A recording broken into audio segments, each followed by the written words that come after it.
Hello and welcome to The Essential Reads. My name is Isaac and my goal is to bring to you a bunch of classic audiobooks in an easy and accessible way. We are continuing and very nearly finishing, kind of finishing, not finishing, Crime and Punishment by Fyodor Dostoyevsky. We have just the epilogue after this chapter. This is part 6, chapter 8. Let's begin. When he had went in to see Sonya, dusk was beginning to fall. All day Sonya had been waiting for him in a state of terrible excitement. She and Dunya had waited together. Dunya had come to her that morning, having remembered Svidrigailov's remark the day before that Sonya knew about it. We shall not convey to the reader the details of the conversation, or the tears of both women, or how intimate they became. From that rendezvous, Dunya had carried away at least one consolation, and that was that her brother would not be alone. It was to her, Sonya, he had gone first with his confession. It was in her that he had sought a human being when he had needed one. As for Sonya, she would follow him wherever fate might send him. Dunya had not asked, but had known that was how it would be. She'd even looked at Sonya with a kind of reverence.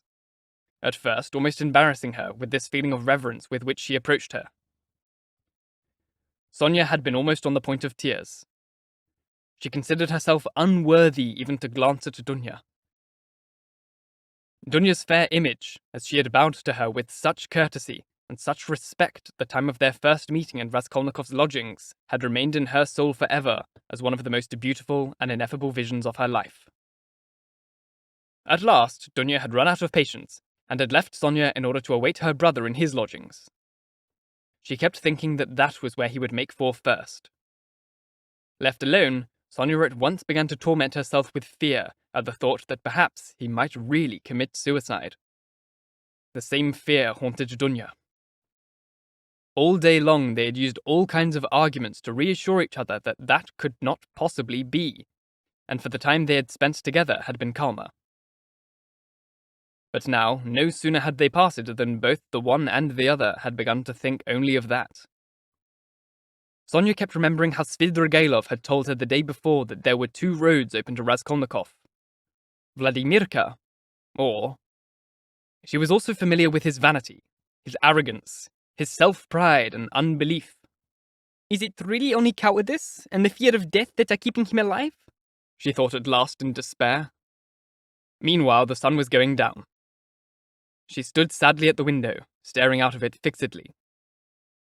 But from the window, all that was visible was the brown main wall of the neighbouring building. At last, when she had arrived at a complete conviction that the unhappy man was dead, he walked into her room. A cry of joy burst from within her. Taking a closer look at his face, however, she suddenly went pale. "Yes, that's right," Raskolnikov said with an ironic smile. "I've come for your crosses, Sonya. After all, it was you who told me to go to the crossroads. What's the matter? Now that it's come to the point, have you got cold feet?" Sonya was staring at him in consternation. This tone of voice seemed strange to her. A cold shiver passed throughout her body. But a moment later she realized that both tone and words were something he was affecting. There was also the way he was talking to her, looking away at an angle, as though he were trying to avoid gazing at her straight in the eye. "You see, Sonya, I've decided that it may be for my own good to do it this way. There's a certain circumstance involved in all this. Oh, it would take me too long to tell you about it, and in any case, there is no point. Do you know the only thing that makes me angry? Is that all those stupid brutes will immediately surround me with their ugly mugs, go up right at me and ask me stupid questions which I will have to answer. They'll point their fingers at me, bah! But you know, I shan't go to Porfiri. I'm fed up with him. No, I'd rather go and see my friend Gunpowder. I'll give him a real surprise. Make a bit of a stir in my own way. But I must have some sang-froid. I've grown far too acrimonious of late. Would you believe it? I nearly took my fist to my sister just now for turning round to look at me one last time. This state of mind's enough to make a swine of one. What's become of me? Well then, where are they, your crosses?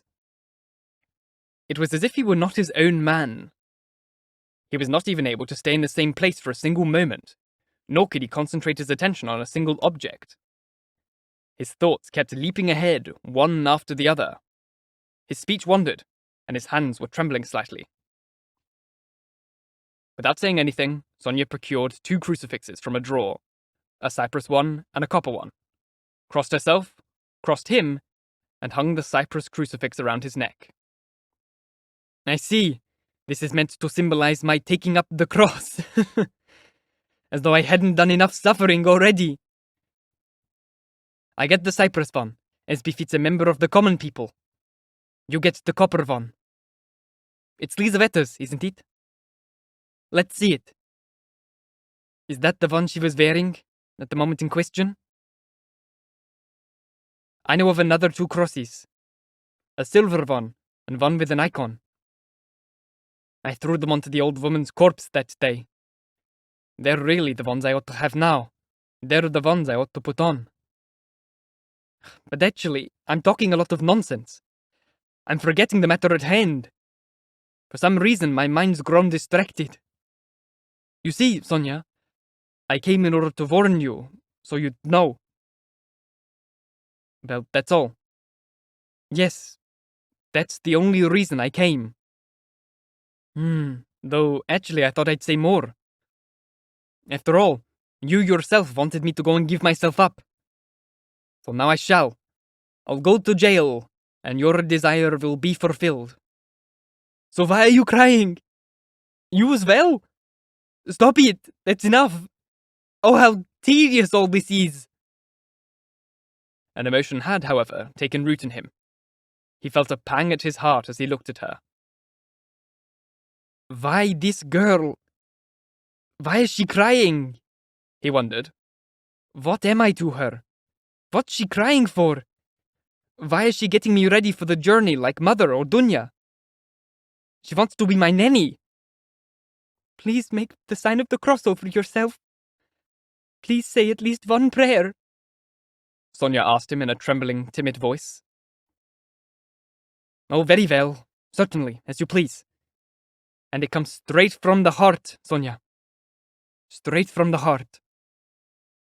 Though he really wanted to say something quite different. He crossed himself several times. Sonya caught up her shawl and slipped it over her head. It was a green drap de dame shawl, probably the one Marmeladov had mentioned that time, the family one. The thought occurred to Raskolnikov for a moment, but he did not ask about it. He really had begun to feel that his mind was growing alarmingly distracted, and almost indecently anxious. This frightened him. He also suddenly found shocking the realization that Sonya intended to go with him. What are you doing? What business do you have going there? Stay here! Stay! I'll go alone! He snapped, irritable with apprehension. Almost wild with anger, he strode towards the door. We can't have a whole retinue down there, he muttered as he went out. Sonya remained in the middle of her room. He had not even said goodbye to her. He had already forgotten her. A single, gnawing and rebellious doubt seethed within his soul. But is this really right? Is this the right thing to do? He found himself thinking as he went down the stairs. Can I really not still call it all off and make amends for everything? And not go? But even so, he went. He had suddenly felt once and for all that there was no point in asking any questions.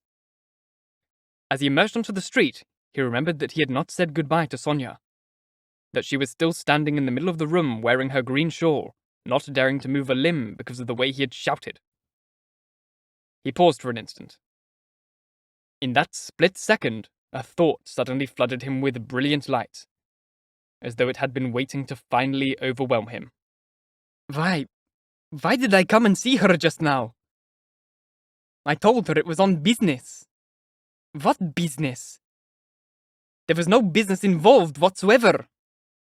To tell her I was going? What of it?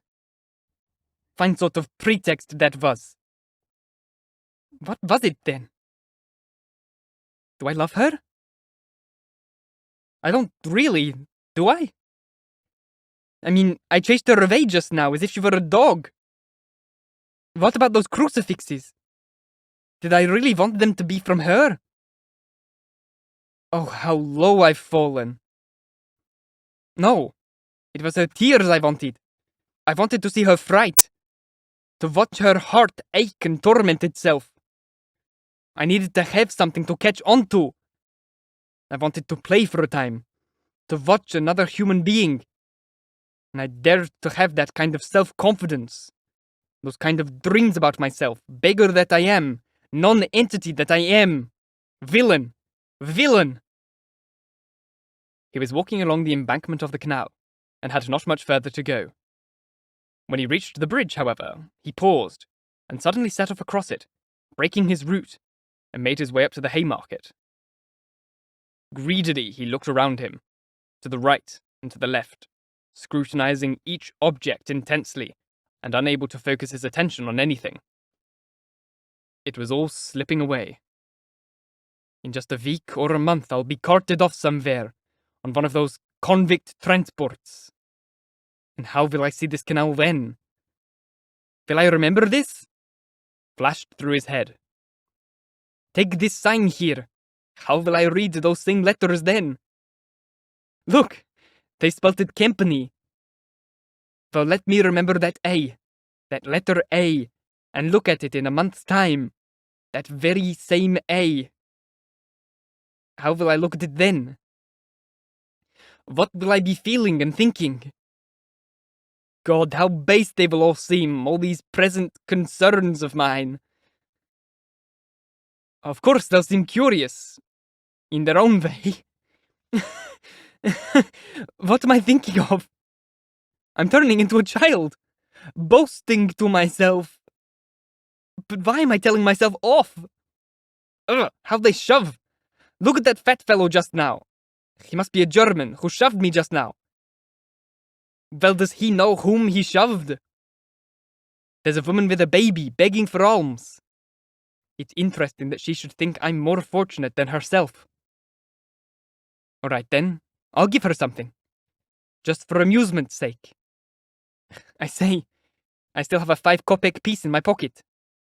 Where did that come from? Here you are. Take that, little mother.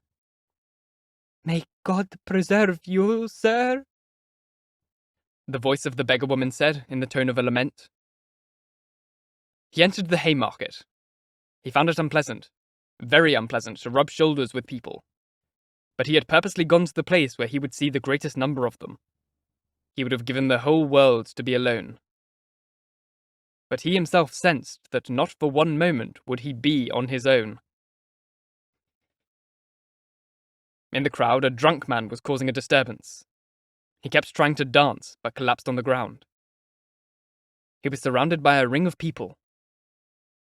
Raskolnikov forced his way through the crowd, looked at the drunk man for a few moments, and then suddenly gave a curt and abrupt laugh. A moment later, he had already forgotten about him. Did not even see him, even though he was looking at him. A moment later, he had already forgotten about him. Did not even notice him, even though he was looking at him. At last he moved away, not even conscious of where he was. But when he reached the center of the square, he was suddenly overtaken by a spasm. A single sensation that mastered him straight away, seized hold of him entirely, both in mind and in body. He had suddenly recalled Sonya's words. Go up to the crossroads. Bow to the people, kiss the earth, because you have sinned against it too, and tell the whole world out loud, I'm a murderer. In remembering them, he had begun to tremble all over. And such a crushing weight did he now carry from all the hopeless despair and anxiety of all this recent time, and especially of the last few hours, that he fairly leapt at the chance of this pure, new, complete sensation. It suddenly hit him like an epileptic seizure. A single spark began to glow within his soul, and suddenly it engulfed everything, like fire. everything in him instantly grew soft, and the tears came spurting out. He fell to the ground where he stood. He kneeled in the middle of the square, bowed to the earth, and kissed that dirty earth with pleasure and happiness. He got up and bowed a second time. "My God, that chap's had a few," a young lad beside him observed, and there was a burst of laughter. "What it is, lads, is that he's off to Jerusalem with all his kids, and he's saying goodbye to his motherland, bowing to one and all, kissing the capital city of St. Petersburg and its foundations," a slightly drunken artisan supplied. "He's still a young lad, too. A gent, by the look of it," someone observed in a sagacious voice. "You don't know who's a gent and who isn't these days." All these comments and arguments had an inhibiting effect on Raskolnikov, and the words, "I've committed a murder," which had possibly been about to escape from his lips, died within him. He calmly endured all these shouts, however, and, without looking round, walked straight down the lane in the direction of the police bureau. A certain vision floated before him as he went, but it caused him no astonishment. He had already had a premonition that this was how it was going to be. As, on the Haymarket, he had bowed to the ground for the second time, turning round to the left, some 50 paces away from him, he'd seen Sonya. She had been hiding from him behind one of the wooden huts on the square. So she had observed the whole of his Via Dolorosa. Raskolnikov felt and understood at that moment, once and for all, that Sonya was now with him forever, and would follow him even to the ends of the earth, wherever his fate might decree. His heart turned over. But here he was. He had reached the fateful spot. He entered the courtyard in fairly good spirits. It was necessary to go up to the 3rd floor. "It'll take me a while to get up there," he thought. On the whole, it seemed to him that the fateful moment was still a long way off, that he had still a lot of time left, and that there was still plenty of room for reflection.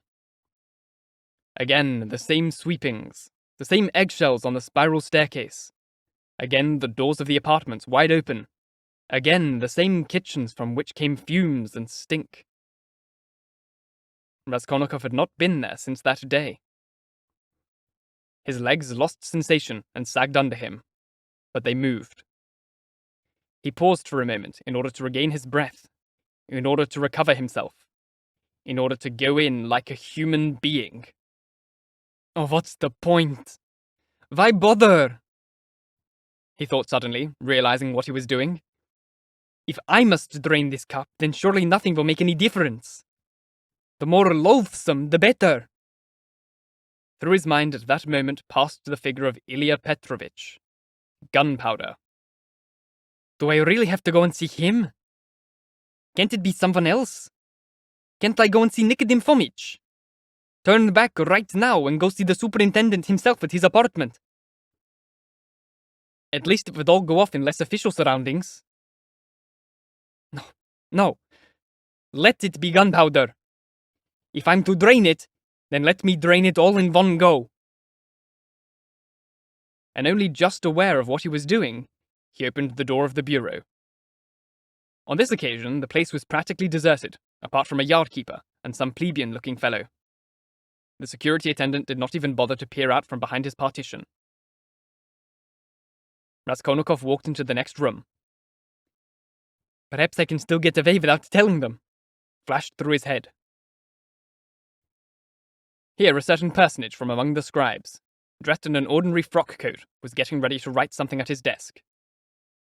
In the corner, another scribe was setting to work. Of Zamyatov there was no sign. Needless to say, there was no sign of Nikodym Fomich either. "Isn't there anyone here?" Raskolnikov asked, addressing the personage at the writing desk. "Ah! By the ear unheard, by the eye unseen, but the Russian spirit. How does it go in that fairy tale? I've forgotten. My compliments, sir," a familiar voice suddenly exclaimed. Raskolnikov gave a shudder. Before him stood Gunpowder. He had suddenly come out of the third room. This was fate personified, Raskolnikov thought. What's he doing here? Come to see us! What about? Yelped Ilya Petrovich. He was, by the look of it, in a most excellent and even slightly stimulated mental condition. If it's on business, you're too early. I myself am simply here by chance. However, I shall do what I can. I will confess to you, Mr. I'm sorry. Raskolnikov. Ah, of course, Raskolnikov. Could you really suppose I'd forgotten? Please, you mustn't think I'm such a... Rodion... Rodonich, isn't it? Rodion Romanich. Yes. Rodion Romanich. It was on the tip of my tongue. You know, I've been trying to get in touch with you for ages.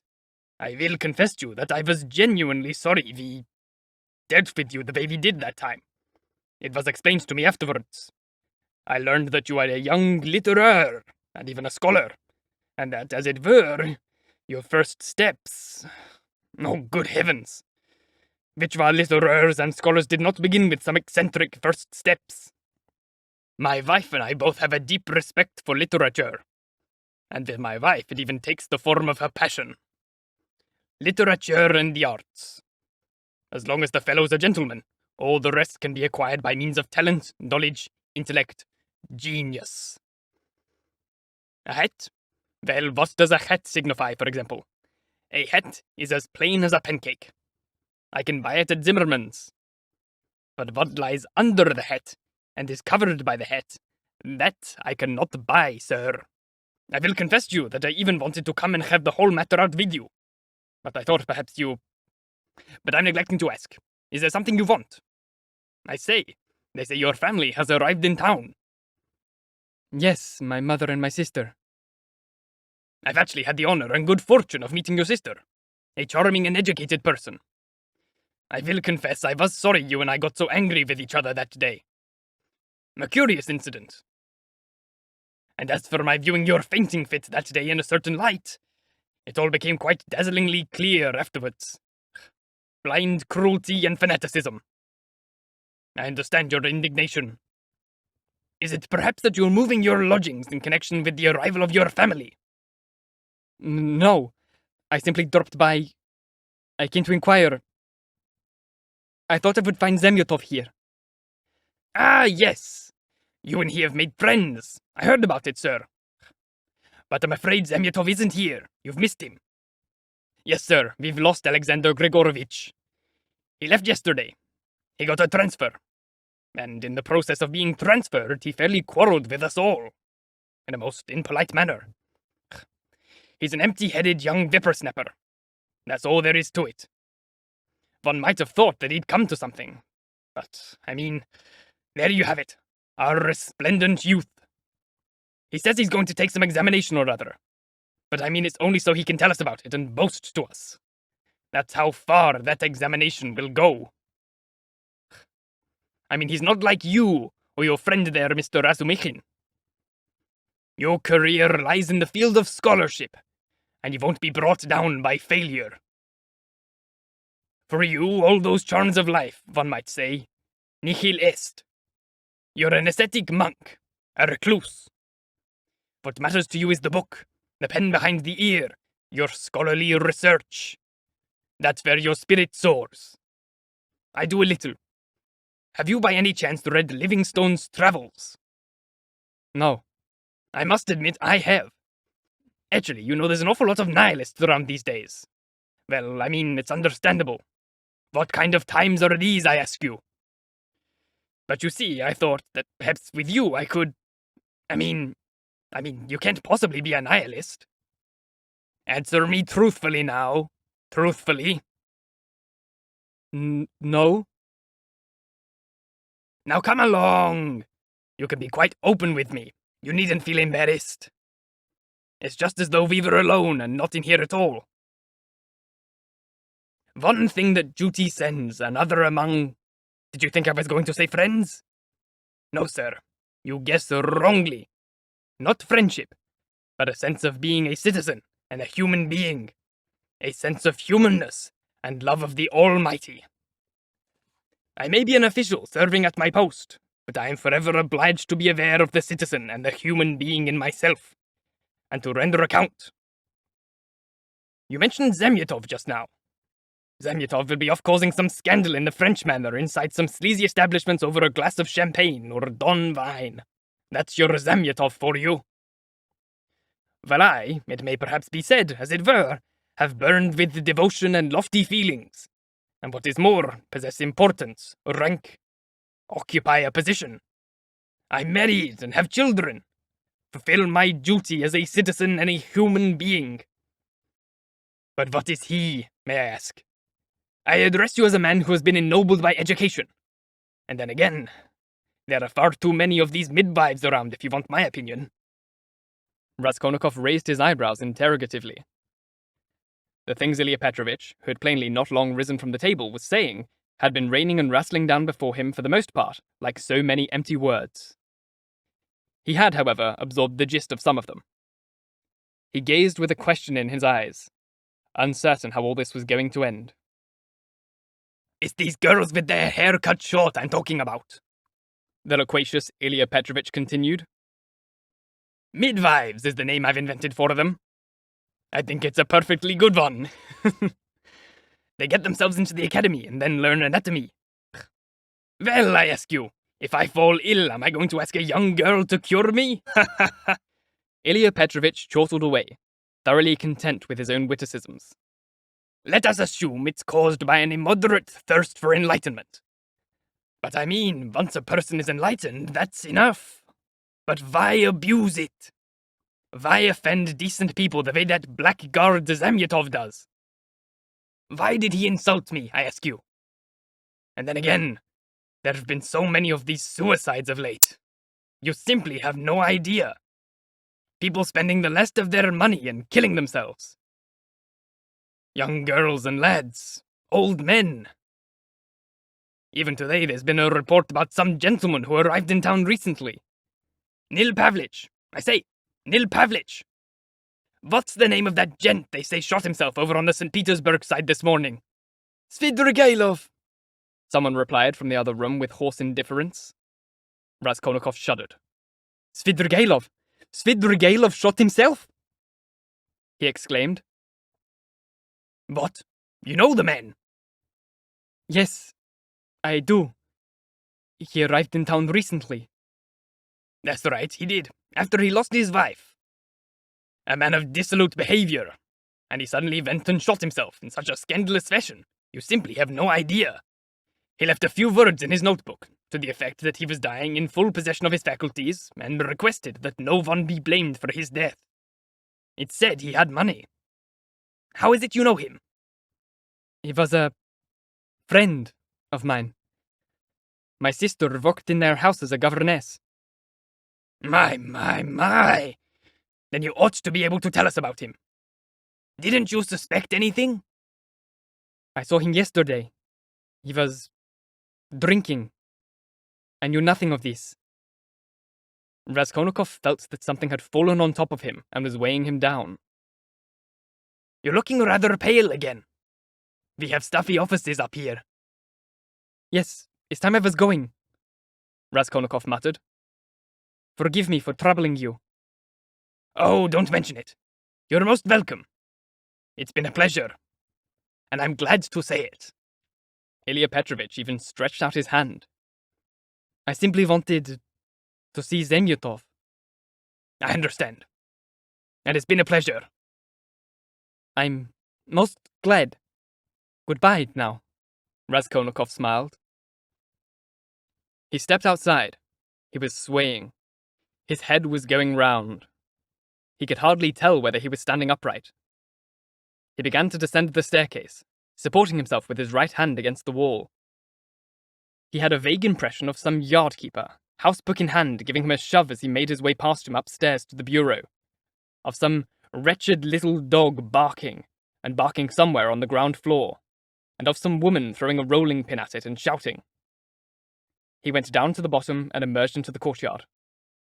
There in the courtyard, not far from the exit, stood the pale, utterly rigid figure of Sonya, looking at him with wild, wild eyes. He came to a halt in front of her. There was an expression of pain and exhaustion in her face, something akin to despair. She clasped her hands together. A lost, ugly smile forced its way to his lips. He stood there for a moment, smiled ironically, then turned back and began to ascend the stairs to the bureau again.